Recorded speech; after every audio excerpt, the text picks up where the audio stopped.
Good morning, good afternoon, and good evening, and welcome back to another episode of Top Tier Talk. We've got EFL games and we've got Premier League games. Going to go from the Prem, and obviously when we get to our teams, we'll talk the EFL games as well. Straight to Aston Villa, Brighton, 6-1, Ollie Watkins hat-tricks.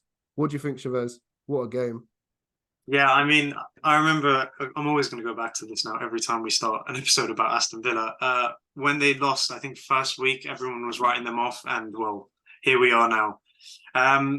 Watkins he's done something Marcus Rashford has never done. There's going to be a lot of Marcus Rashford hate, to be honest, in this video, because I don't think I've hated a player more in a long time. I found my new target. But Watkins has scored 2 hat-tricks now in the Premier League, and he's done it this season, which is beyond ridiculous. It's actually very underrated. No one's talking about it enough. But yeah, it was really good to see. Brighton, I think, have that calamity feature that Man United sometimes have, where they either win, they either win quite well, or then they just suddenly get absolutely hammered. I It don't know happened last year as about well. I don't know about Brighton because they've had the odd game where like they've lost, like they lost to West Ham, who they don't usually lose to, the 6-1, but they also beat Newcastle. So I don't know if it's with Europe as well. They're going to have a bit of a bit of a rocky side, and they have lost quite a few players. They're all at Chelsea at this point. But do you think it's going to be one of them seasons for De Zerbi? And do you think it'll make people think he's not as rated because he was rated so highly? Or do you not think Mm. it's going to matter as I much think with? you're seeing the difference between. I think De Zerbi's not really managed in Europe. I might be wrong compared to Emery, anyways. And you're seeing the difference between a manager who has managed a team that plays on Thursdays versus them playing on the weekend versus a manager who hasn't experienced that yet. And also, I think Villa's squad maybe is better than Brighton's. You could argue. I Um, I, they I agree. I they think have so. better players suited for these type of competitions in terms of European experience. I mean, they straight off the bat they have Pau Torres, who's won it. He's won the Europa League, so they are better suited. Maybe Brighton will adjust. I think we will see as the season goes across. But to be honest, I wouldn't be too worried if I was a Brighton fan. Losing 6-1 is probably the same as losing 1-0 Yeah, at this stage. They just collapse when they do lose. I agree. And obviously to add to that, they got that Zaniolo, who I think won the Conference League with Roma Mm, as well. they So have they have they got have good experience signings, there. yeah. Absolutely. On to Arsenal winning 4-0. I think the biggest talking point there is Kai Havertz finally getting a goal penalty. Mm.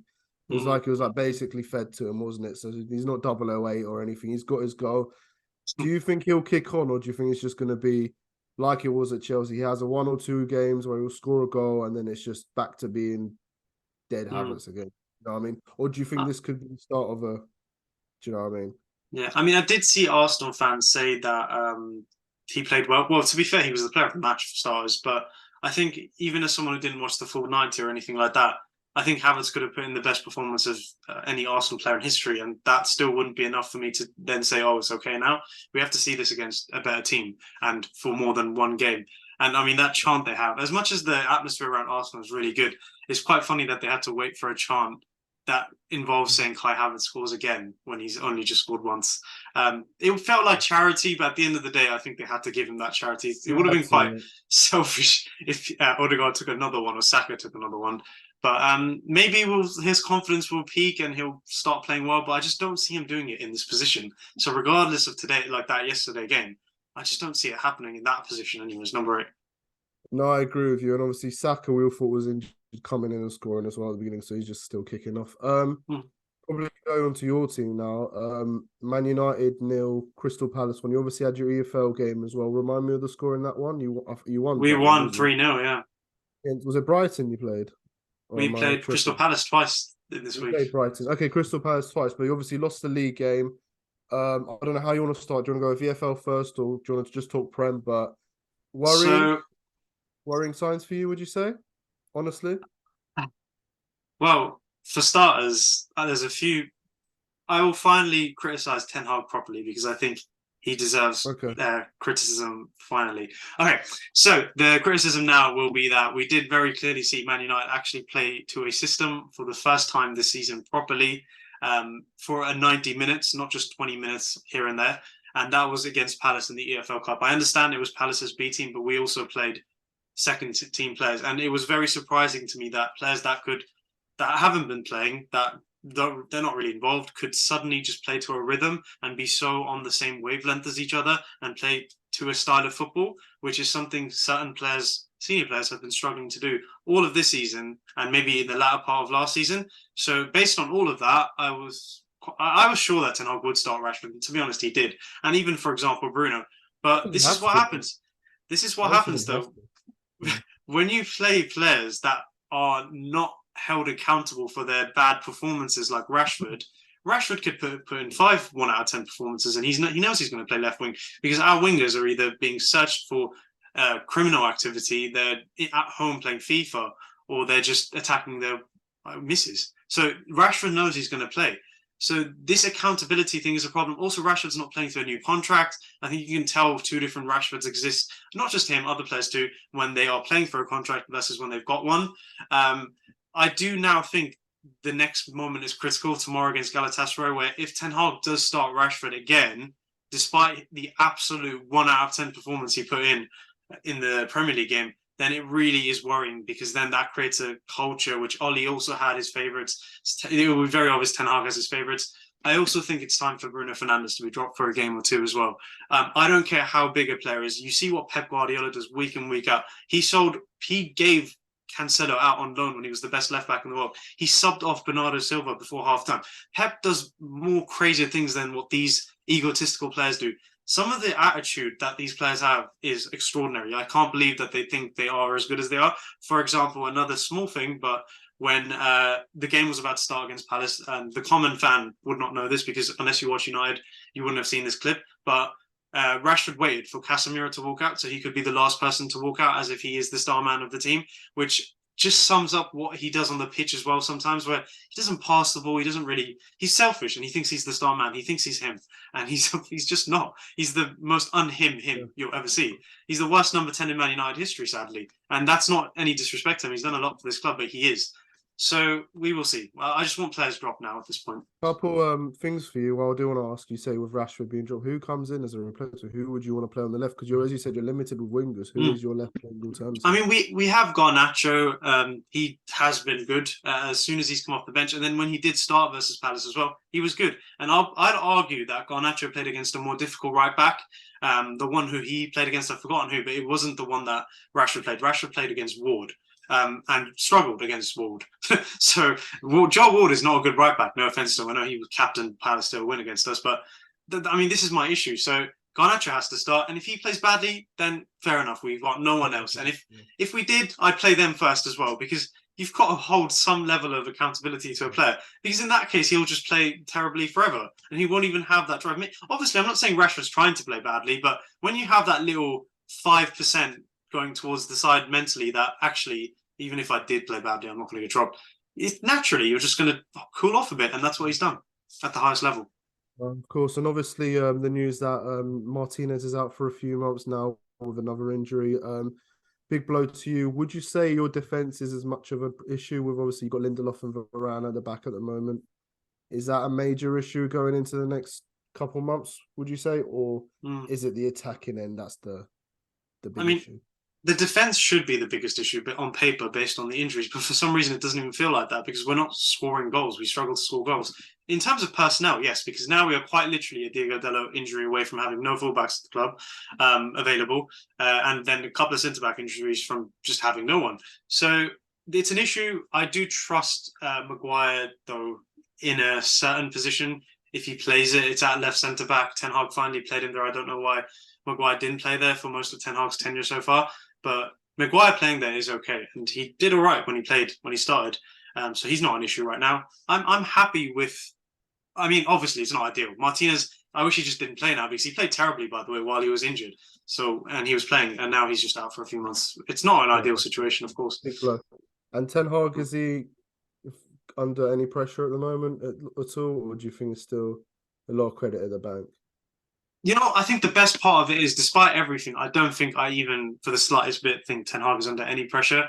I think there are fans who question him. You have absolutely every right to question any decision anyone makes when it comes to your club, and it's fine to do that. I think people can question a manager's decision without saying you want him sacked. So I can question why Ten Hag will persist with Rashford, and I don't want him to be sacked. I still want him to be the manager. And I think that distinction, people miss out on it a lot.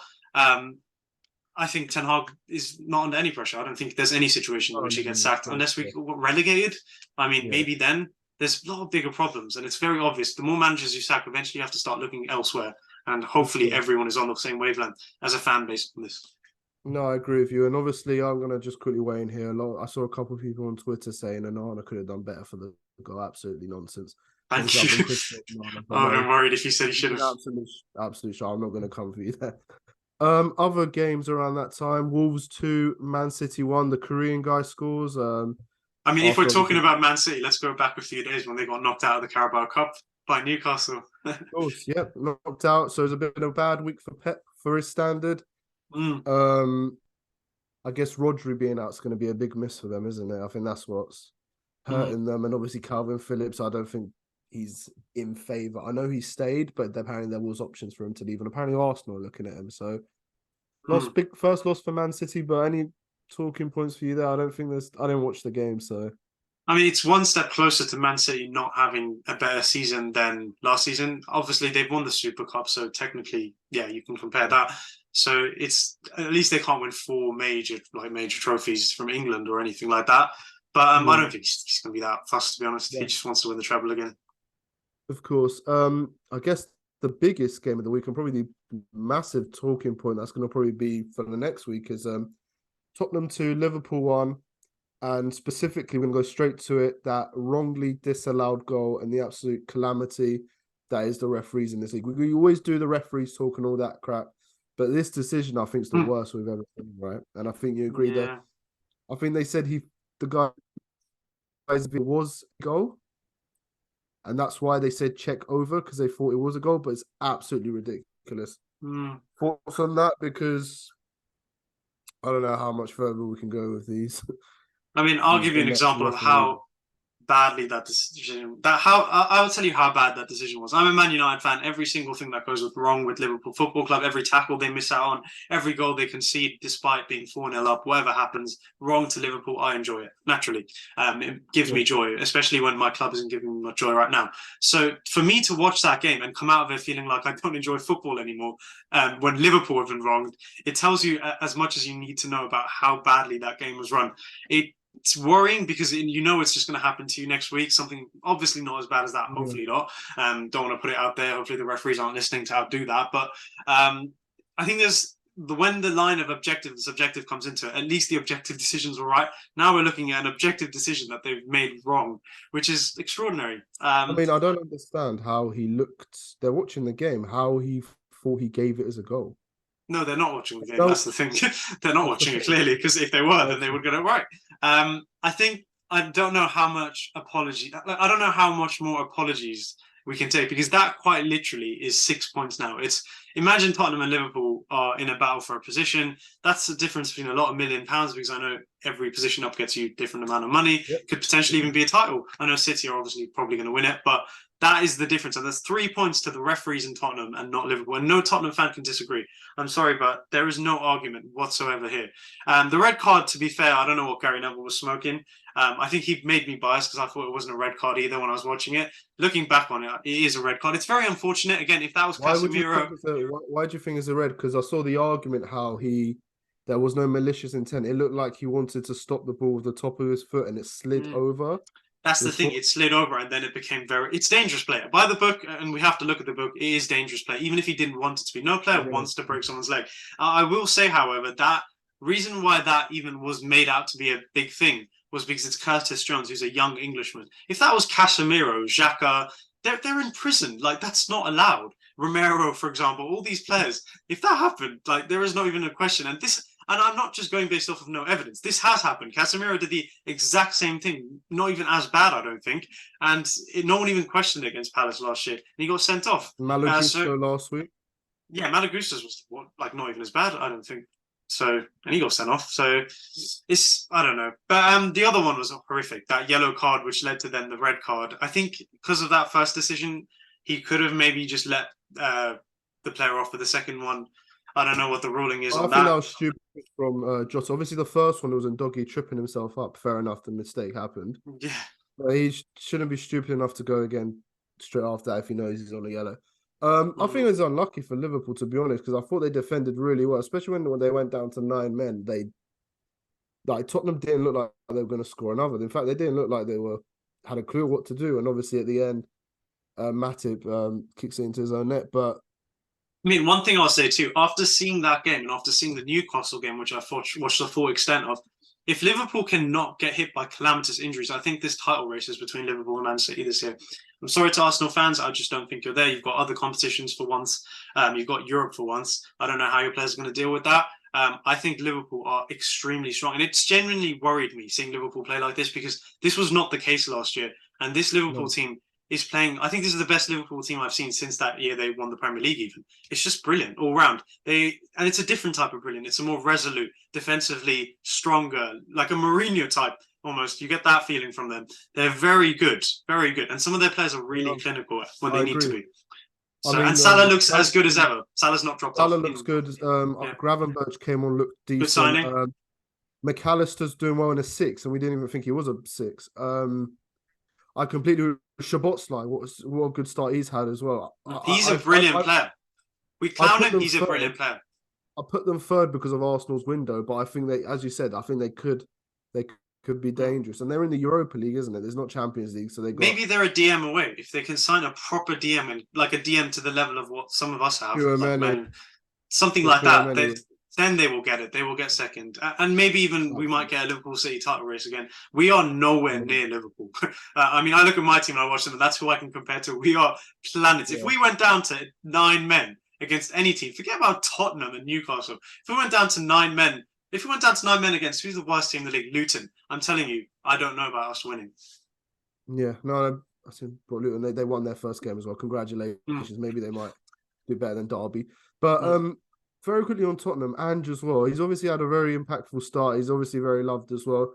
I know they weren't that great, but they did get the win as well. So it's just another step forward for him. And maybe he could end up being the guy to win Tottenham a trophy. Not a Prem, obviously, but I think they're doing okay without Kane at the moment. And I think they're higher position than what Kane is because they're second in the Prem. I think one thing I would say, I don't want to put down a manager who's 7 unbeaten in his first 7 in the Premier League, but he hasn't really lost out any players through injury. This Tottenham team is one Maddison injury away. I know that you can say that for any team, but not just Maddison. There are certain players in key positions where if they were to lose them, Basuma, maybe a Romero, or Van der Ben, he looks good. Udogie, like if you were to lose that, I don't know how this Tottenham team functions. And the reason why is because I really did think they'd beat Arsenal. And when the moment they lost Maddison, they went. So I think if he gets lucky in a Leicester type season where they didn't get any injuries, you never know where they could end up. No, I completely agree with you. Obviously, on to Sunday, there was one game that ended in a 1-1 draw. Another bad decision. I don't know if you saw. Penalty shout. The Matt Turner one was ridiculous. He literally wipes him out. So yeah, they looked at that and thought the game's gone soft. Exactly. And finally, on to tonight's game, in which we'll be starting in about 7 minutes. We've got Chelsea, Fulham. We obviously beat Brighton in the EFL Cup. We scored our first goal in September, as I said in my player ratings. Big shout out to Cole Palmer. He's looking really good for us. Is he starting? He's starting today, but he's not in a 10, playing on the right wing, which I'm a bit confused about. But he was very impactful in that game. Cucurella was good in the latter stages. He's starting today as well. We got our first win. Hopefully we can kick on against Fulham. The team's looking all right, but I don't like Enzo in a 10 role. I don't think he's a 10 player at all, but that's what he's doing. He likes Conor Gallagher in a 6-8 type role with Caicedo, because apparently his ball retention and ball recoveries are good, but I don't really rate Conor Gallagher like that. But yeah, we got Broja starting. He's back from ACL, and we'll see. What is your prediction for the Chelsea game? Do you think they'll win? Because it is a West London derby. It's our biggest rivals. Or not our biggest rivals, but it is a proper rivalry, this. I have to say that if you do win this game, then Brighton have really turned your season around, because they missed so many chances against you in your Carabao Cup game. They really should have won that game. And then if now you go on and win this game, then I think you've won maybe a run, but you've got Arsenal next. I don't know. I think you'll crawl. I don't know with Chelsea. We've got you soon as well, I think. We've got United, City in this run as well. So it's a very difficult run, but maybe it will kick our season off. Any other talking points? You've obviously got Champions League back. You've got Galatasaray tomorrow before we do end it. Are you confident? They haven't got a bad front three, have they? I know Icardi missed that really weird. Ziyech is playing well. Ziyech is playing all right, and Zaha as well. It's not a bad front He's not three for involved. our. Zaha's not involved yet. Bless him. He's not really made the right decision as of now. Um, Yeah. I don't know. To be honest, I think this game, if we lose it, we're out the Champions League. I'll say that straight away because if we're not beating them at home, then we're not going to beat them away from home or even get a point. To be honest, by pure logic. That's why it's difficult. You're right. Yeah. So there's that. I was going to mention Barcelona. If Barcelona, obviously, they're being questioned now for their trophies. Let's say, I don't know, I know this probably won't happen, but if they were to be stripped of all those titles, where does that put Pep in terms When of is managers? where is these charges going dated back to? Is it when he was manager as well? It goes back to like back in 2008, like when you guys were robbed. Oh, of course, that game. I think that, and if these Man City breaches, it obviously, I think it absolutely shatters his Yeah, legacy. I think it puts him behind Mourinho and Sir Alex and Ancelotti. Definitely. Does he even put him in the top 10? No, Honestly, okay, top 10 is ridiculous, but would he it still though? had to. He started to innovate the game, even if it was with corruption. He still He did has done actual change. it in his corruption. I mean, imagine how Jurgen Klopp feels. Yeah. Would you say Klopp is a better manager than Pep if Pep got stripped of all his titles? Well, not all his titles, but the ones that count I towards the would, because charges. then that would mean, wouldn't that mean Liverpool have like 3 or 4 prems? Technically, It should have might even had mean that Man United have 2 extra have a Champions Premier Leagues. League. Yeah. There are a lot of trophy It's parades just if how that far does back. happen. I absolutely would have it. I would love a trophy parade for all our Champions Leagues and Premier Leagues. I mean, Inter would have won it last year. How far back? And this is really, yeah. No, I think it would absolutely shatter his legacy. Obviously, we know what he does with players and innovation and stuff, but I think it absolutely does. And by the way, even if they don't get stripped of the titles, I think what will logically happen is they get a fine, right? Even that would be so bad on his legacy. Yeah, it would. I do. But yeah, no, do you think that's a good place to end it? We've also got Champions League to talk about, and Dan's back next week as well. So I guess tune in for all our content. We're gonna have more player ratings, combined 11s, etc. Podcast clips all out on our TikTok. So please subscribe, follow below, and take care till next week.